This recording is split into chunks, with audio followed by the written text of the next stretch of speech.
Hello, this is Jarrett Kerbel, Rector of Church of St. Martin in the Fields. Welcome to all members of the church and friends and neighbors who may be listening. Thank you for joining me for my Rector's Note for the week of July 5th, almost midway through this summer. A new kitten joined the Kerbel household this week. I want to tell you about how that kitten came to join our dog and two cats, my wife and two kids. My wife, Allison, loves to go for a walk. She likes to take long walks in the countryside. And on her walk on the 4th of July, as she passed under a train trestle, she heard the unmistakable sound of a young kitten mewing from somewhere nearby. Allison, a noted cat lover, stopped and listened carefully for the sound of the kitten. And slowly she tracked the kitten to a hollowed out tree by the roadside. There she looked in a hole in the tree, and there was a sweet gray, white, and black tabby kitten.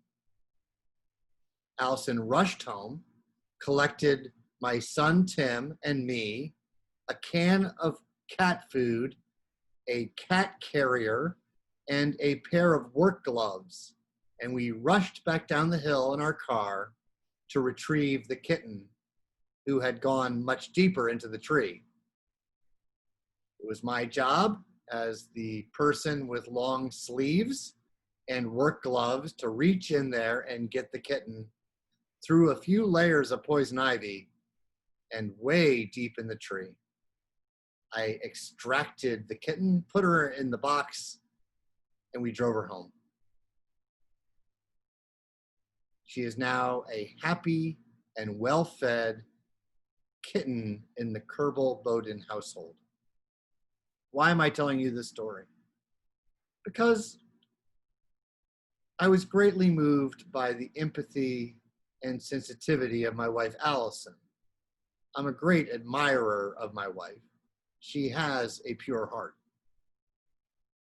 Here was this kitten who was in great distress and very vulnerable, crying out into the big, empty world around it. Did it know what was going to come? If night had fallen, the raccoons may have come, the fox may have come, a snake may have come. This was a kitten in distress, hungry, afraid, not knowing what the world would bring it when it cried out for help. But because it cried out from this desperate place, its cry was heard by a sensitive soul, a benevolent soul, who turned to this kitten with care and saved her life. Saved her from the raccoon and the fox and the snake, and brought her to a place of comfort and health and community, a place of family. I couldn't stop thinking of that story as I went to bed that night, feeling very grateful and thankful and moved, deeply moved, because I could, and I think we all can, identify with that cat in a desperate place, that kitten in a hollow tree, crying out into a world that we are deeply afraid is indifferent to our cry.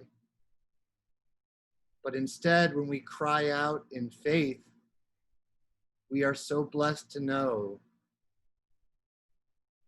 that a benevolent one, that one full of caring and empathy is out there listening for us and is pledged to deliver us.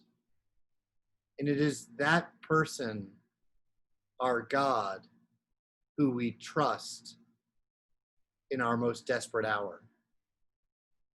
So, my friends, take what you may from the parable of the kitten in a tree, But aren't we blessed that we can cry out, and aren't we blessed that we know that our God is not indifferent, but that our God is full of empathy and care and self-giving love for us.